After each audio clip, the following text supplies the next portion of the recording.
L'Union européenne est le premier donateur dans les territoires palestiniens.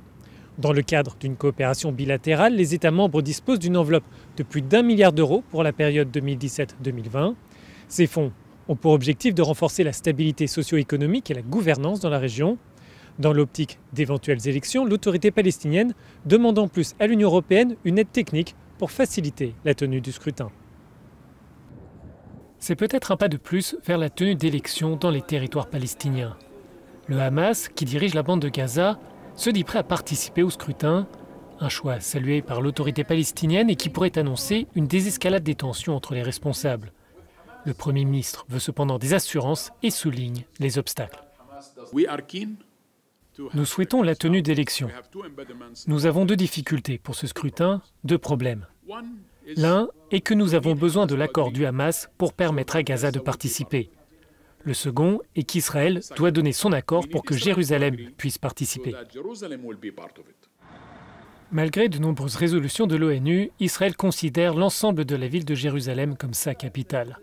Pour sa part, le coordinateur spécial des Nations Unies dans la région souligne que le conflit continue d'alimenter en grande partie l'instabilité. L'occupation se poursuit et il n'y a eu aucun progrès sur la mise en place d'une solution négociée à deux États. C'est une tragédie multigénérationnelle pour les habitants de la région. L'autorité palestinienne dirige actuellement 40% de la Cisjordanie. Le reste de la région est sous le contrôle militaire et civil d'Israël. Le dernier scrutin dans les territoires palestiniens remonte à 2006. Il s'agissait d'élections législatives. Des navires humanitaires autorisés à entrer dans un port européen et le cas de Carles Puigdemont. Voici en bref le reste de l'actualité. Deux navires humanitaires sont autorisés à accoster dans le port italien de Pozzallo. Les 194 migrants secourus en mer pourront ainsi être débarqués quelques jours après leur sauvetage.